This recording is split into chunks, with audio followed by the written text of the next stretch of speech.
छोटे से शहर में एक परिवार रहता था जिसमें महेश, उसकी बीवी कमला और उनके 2 बच्चे पिंकी और बबलू रहते थे। महेश कपड़े की एक फैक्ट्री में काम किया करता था। एक दिन फैक्ट्री में आग लगने के कारण फैक्ट्री के मालिक ने बहुत से लोगों को काम से निकाल दिया, जिसमें एक महेश भी था। वैसे ही महेश आर्थिक तंगी से गुजर रहा था और ऊपर से नौकरी चले जाने के कारण घर के हालात और खराब हो गए थे। एक दिन पूरा परिवार साथ बैठकर खाना खा रहा होता है। तब कमला महेश से बोलती है, घर का राशन खत्म होने वाला है, बस 3-4 दिन का ही राशन बचा हुआ है। क्या करूं, कुछ समझ नहीं आ रहा। कहीं कोई नौकरी भी तो नहीं मिल रही। अभी तो घर का किराया भी देना है। अगर मुझे जल्दी कोई नौकरी नहीं मिली तो हम सड़क पर आ जाएंगे।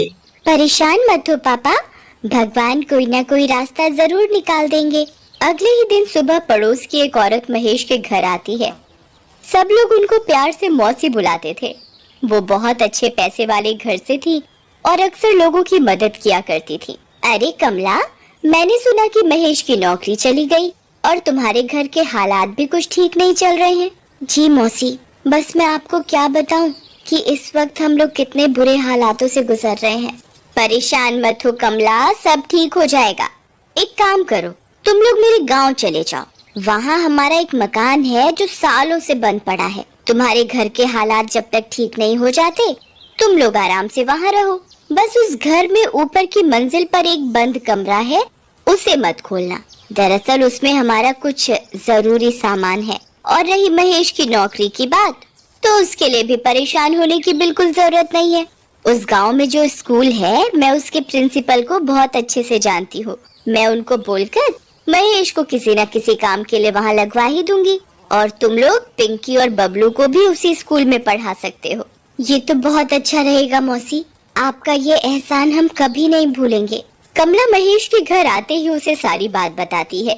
महेश की खुशी का तो कोई ठिकाना ही नहीं रहता। ऐसा लग रहा था मानो जैसे जादू से पल भर में उनकी सारी मुश्किलें छूमंतर हो गई हों। पर वो इस बात से बिल्कुल अनजान थी कि उनकी मुश्किलें तो उनका कहीं और इंतजार कर रही हैं। कमला, तुम आज ही सारा जरूरी सामान बांध लो, हम कल सुबह ही निकल जाएंगे। अगले दिन सुबह पूरा परिवार गांव के लिए निकल जाता है। गांव पहुंचते पहुंचते उनको शाम हो जाती है। गांव पहुंचकर महेश बताए हुए एड्रेस को ढूंढने लगता है। तभी उसे एक आदमी मिलता है। भाई साहब, जरा ये पता तो बताना। दरअसल हम लोग इस गांव में नए हैं, तो हमें यहाँ का कुछ नहीं पता। तुम लोग यहाँ क्यों जा रहे हो?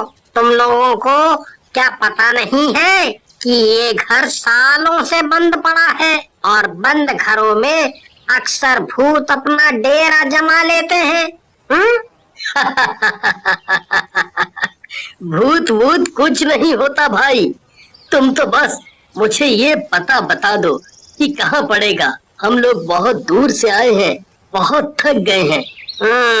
ठीक है, मुझे क्या, जब तुमको ही अपनी और अपने परिवार की कोई फिक्र नहीं है तो ऐसा करो, तुम यहाँ से सीधे चले जाओ और वहाँ से बाईं तरफ मुड़ जाना।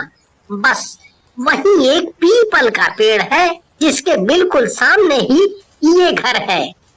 महेश अपने परिवार के साथ उस घर तक पहुँच जाता है। घर देखकर साफ पता चल रहा था कि वहाँ कई सालों से कोई झांका भी नहीं है। ये तो कितना पुराना घर है माँ, और कितना डरावना भी। इतने बुरे वक्त में हमें ये घर रहने को मिल गया, वही बहुत है। हम इसकी साफ सफाई कर लेंगे तो ये भी अच्छा दिखने लगेगा। चलो अब यहाँ खड़े रहकर बातें मत करो और जल्दी अंदर चलो। महेश जैसे ही उस घर का दरवाजा खोलता है तो घर में तेज हवाएं चलने लगती हैं।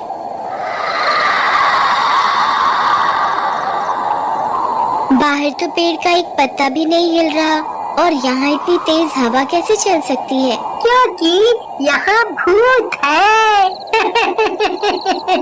पिंकी बबलू के पीछे चिल्लाते हुए भागती है। रुक रुक, तुझे मैं अभी बताती हूँ, रुक। बबलू सीढ़ियों से भागते हुए ऊपर वाली मंजिल पर पहुँच जाता है। पिंकी भी बबलू को पकड़ने के लिए उसके पीछे पीछे भाग रही होती है। बबलू को अचानक किसी औरत के रोने की आवाज आती है। बबलू वहीं रुक जाता है। और ध्यान से उस आवाज को सुनने लगता है, पर आवाज अचानक से बंद हो जाती है। क्या हुआ बबलू, थक गया क्या? नहीं दीदी, मुझे अचानक किसी औरत के रोने की आवाज सुनाई पड़ रही थी, इसलिए मैं यहाँ रुक गया। इतनी रात को कौन रोएगा? जरूर तूने किसी बिल्ली के रोने की आवाज सुनी होगी और तुझे लगा होगा कि कोई औरत रो रही है। अब चल नीचे, कुछ खा पी कर सो जाते हैं। बबलू पिंकी को बहुत समझाता है, पर पिंकी उसकी एक नहीं सुनती। उसे लगता है कि बबलू उसे डराने के लिए ये सब बातें बोल रहा है। पिंकी बबलू की बात पर ध्यान नहीं देती और वापस नीचे जाने लगती है। बबलू भी उसके पीछे पीछे जा ही रहा होता है, पर अचानक उसकी नजर एक बंद कमरे पर पड़ती है, जिस पर ताला लगा होता है और उस ताले पर एक लाल रंग का कपड़ा भी बंधा होता है। लगता है ये वही कमरा है जिसके बारे में मौसी जी माँ को बता रही थी। ऐसा क्या जरूरी सामान रखा है इस कमरे में जो इस पर इतना बड़ा ताला लगा है? तुझे इतना सोचने की जरूरत नहीं है। मौसी जी ने हमें मना किया है इस कमरे में जाने से, तो बस हमें इस बात का ध्यान रखना चाहिए। रात को खाना खाकर सब सोने चले जाते हैं। आधी रात को अजीब सी खटखट की आवाज से पिंकी की अचानक आंख खुल जाती है। बबलू जल्दी उठ, जरा देख कर तो आ कि ये आवाज कहाँ से आ रही है। मुझे सोने दो दीदी, मुझे बहुत तेज नींद आ रही है, आप खुद जाकर देख लो। पिंकी डरते हुए अपने बेड से खड़ी होती है और ध्यान से उस आवाज को सुनने की कोशिश करती है। आवाज बाथरूम से आ रही होती है। पिंकी बाथरूम का दरवाजा खोलती है और डरते डरते उसमें झांकती है। जैसे ही वो अंदर देखती है, उसके होश उड़ जाते हैं। बाथरूम में पड़ा वाइपर अपने आप दीवार से जोर जोर से टकरा रहा होता है। पिंकी डर के मारे पसीने पसीने हो जाती है और भागते हुए नीचे अपने मम्मी पापा के पास जाती है। मम्मी पापा जल्दी उठो। क्या हुआ बेटा, तुम इतनी घबराई हुई क्यों हो? वो पापा, वो बाथरूम वाइपर, पापा ऊपर भूत भूत। क्या बोल रही हो पिंकी? ठीक से बताओ बेटा, हमें कुछ समझ नहीं आ रहा। तभी बबलू भी वहाँ आ जाता है। पापा वो ऊपर बाथरूम में वाइपर अपने आप दीवार से जोर जोर से टकरा रहा था। ये तुम्हारा वहम है बस, और कुछ नहीं। चलो अपने कमरे में जाकर आराम से सो जाओ। जब कल सुबह उठोगे तो सब बुरे सपने की तरह खुद ही भूल जाओगे। पिंकी और बबलू अपने कमरे में सोने चले जाते हैं। 2-3 दिन तक सब कुछ ठीक रहता है, पर अचानक एक रात पिंकी को किसी के रोने की आवाज आती है। वो उठकर कमरे के बाहर जाकर देखती है तो बाहर कोई नहीं होता, पर रोने की आवाज अभी भी आ रही होती है। पिंकी थोड़ा और ध्यान से सुनती है तो उसे वो आवाज उस बंद पड़े कमरे के अंदर से सुनाई देती है। जैसे ही पिंकी दरवाजे से कान लगाकर और ध्यान से सुनने की कोशिश करती है, आवाज अचानक से बंद हो जाती है। पिंकी डर कर अपने कमरे में भाग जाती है, पर रात भर वो उस बंद कमरे के बारे में सोचती रहती है। पिंकी जब सुबह उठती है तो उसे लगता है जैसे रात को जो कुछ भी हुआ वो सब उसका वहम था और वो इस बारे में किसी को नहीं बताती।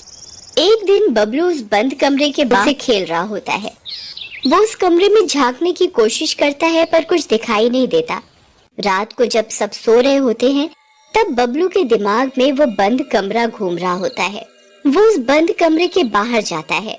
मैं इस ताले को कैसे खोलूं? मैं कुछ देखता हूँ जिससे मैं ये ताला तोड़ सकूं। उस ताले को तोड़ देता है। जैसे ही वो उस कमरे की कुंडी खोलता है, उसे पीछे से किसी के आने की आवाज आती है। दरअसल पिंकी हथौड़े की आवाज से उठकर बाहर आ जाती है। कौन है यहाँ? कौन है यहाँ?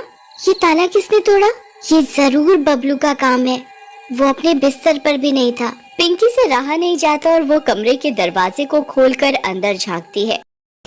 दोस्तों, अगर आपको इस वीडियो का सेकंड पार्ट चाहिए तो प्लीज़ हमारे चैनल स्टोरी मेकर को सब्सक्राइब कीजिए। गाइस, मैं बहुत दिनों से वीडियो नहीं डाल पा रहा हूँ क्योंकि मुझे थोड़ा सा ज़ुकाम हुआ है और थोड़ा सा हेडेक भी है, तो डॉक्टर ने मुझे रेस्ट लेने के लिए कहा है, तो इसलिए मैं अपनी वीडियो अभी रेगुलरली नहीं डाल पा रहा हूँ। लेकिन गाइस, जब मेरी रिकवरी हो जाएगी तो मैं डेली मैं कोशिश करूँगा कि डेली वीडियो डालूँ। और गाइस तब तक के लिए आप हमारे चैनल स्टोरी मेकर को सब्सक्राइब कीजिए और बेल आइकन को दबा दीजिए, जिसकी वजह से आपको सबसे पहले हमारी वीडियो का नोटिफिकेशन आएगा और आप कार्टून्स के मज़े ले पाएंगे। Thank you guys.